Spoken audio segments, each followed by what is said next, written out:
How's it? Brad Bordessa here with another recording log. This time I want to talk about singing. Singing is hard.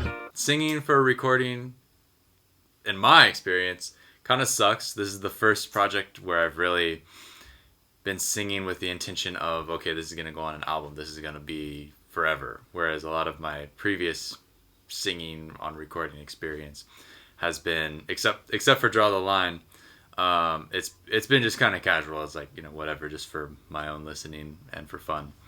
But with this one, I'm trying to do it right and do it well and get takes that are, something I'm going to be happy with a couple years down the road, or at least as good as I can right now. And I'm not really a singer, so I don't have the background. I started playing ukulele first, and the singing came later, just because I had to, really. But I love it now. And so I figured I'd talk about how I'm recording singing. It's pretty straightforward compared to recording ukulele. You have a mic. This is the Shure SM7B, which is something I got specifically for this project because the other vocal mics I had weren't really working out. It's cheap as far as like decent, good vocal microphones go. It's kind of big and bulky, so you got to have a solid mic stand to handle it. But other than that, it's clean. It's got a super flat response. The built-in windscreen is neither here nor there. I hear that some guys take it off. I haven't so far. I hope I'm not gonna get down the road and take it off and go, oh wow, it's so much better without. But that's what I've been using for pretty much everything so far as far as singing goes. The only thing about this mic is it's dynamic and it has a very low output, which is why I ended up getting one of these guys. Right? It's a Cloudlifter box, and this goes in line in between the interface and the mic. You have, you use an extra XLR cable to plug into it, but what it does is converts 48 volt phantom power, which you usually use to power condenser mics. Because this is a dynamic mic, it doesn't use phantom power. So what this box does is it converts the phantom power into, I think it's like 25 decibels of gain. So it's just like an automatic gain box, which is super handy for a low output mic like this. Without it, I'm not sure my interface would be able to work with this mic. I'm not sure if it would be loud enough to even be usable. But with this thing, it's perfect, right where I want it to be. And I hadn't even heard of these little boxes until like a month ago when I got the mic. So it's great. As far as my tracking technique goes, I'm super low tech. Set up the mic stand, set up the mic, plug everything in. I got my vocal track in the project in Cubase.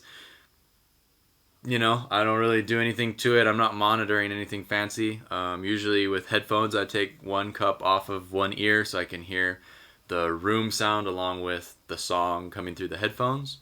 But beyond that, it's been pretty straightforward. You sing into the mic. Usually I try and warm up a little bit before I sing the song. Do some vocal exercises and run through all that so that I'm not going in completely cold. But I woke up this morning and was like, well, I got this one song I've been wondering about singing, and I thought, what the heck, I'll try it. And I just belted it out cold, and it seemed like it came across surprisingly in tune, and the vibe was kind of there. It's sort of an aggressive rocky song, so kind of the early morning sort of thing worked. And I think it's gonna be cool. So I'll sit on that for a while with most of the tracks. I'll sing them, sit on it for a day or two, listen back, and then that's kind of my distance from the performance that I can really realistically assess. Okay, is this good? Is this bad? Am I, because you start imagining things. It's like I haven't done any auto tune yet on the project, and I hopefully won't have to. But I was playing around with it the other day, just for fun. Just put it on real hard, wondering if I could use it as an effect, like a lot of guys do in pop music these days. It didn't work, but after listening to the auto tune effect for a while, when I turned it off, my ears kind of kept hearing it. And even though it was off and it wasn't doing anything, I was like, my brain was in auto tune mode, and I was automatically hearing those auto-tune shifts on my vocal track. So it's just goes to say that it's kind of weird, the tricks that your brain plays on you when you're going back and listening to songs again, which is why I like to give myself a day or two to kind of breathe, step away from the song, and then come back and assess whether it's going to work and whether I want to live with that for the rest of my life.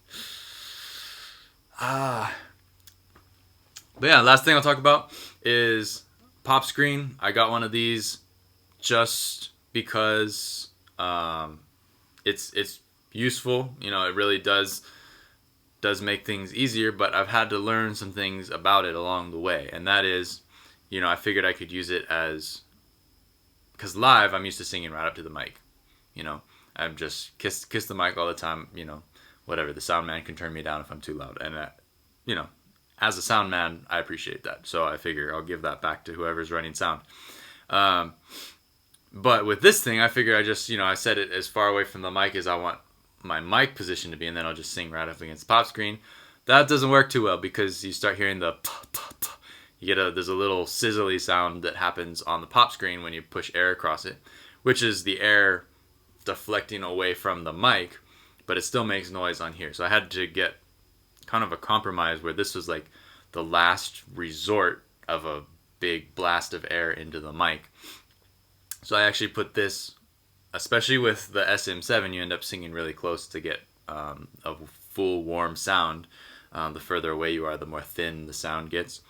But with that one, I've actually just set the pop screen right up on the front of the mic, which might or might not be necessary. With the windscreen here, this kind of does the same thing. But I figure just for extra security, just to make sure, you know, if I get a super inspired take, which hasn't happened yet, but a super inspired take, and you know, you don't want it to be ruined by a that you can't fix. So I put the pop screen right up on the microphone, and then I've just, you know, I've kind of trained myself to stand back 2 inches or 1 inch or whatever I'm going for. And that way, when you have a puff of air, it's not going right into the windscreen. It has a little bit of distance to dissipate across. And it's worked pretty well. I haven't ran into any problems since. But early on, I was having to re-sing things because I was hearing the sizzly sound. And that wasn't so good. Anyways, that's where we're at. Got 2 songs that are kind of like undone. I don't know. 1 song that's completely not even started. 2 songs that need like half of the track still, and everything else is just a little bit here, a little bit there. I got probably 6 or 7 that are actually done, and crossed off and onto mixing. So, getting excited. I'll probably cover maybe like electric guitar on my next video, but doesn't matter. That's where we're at now. Vocal singing. Singing's hard. Practice singing.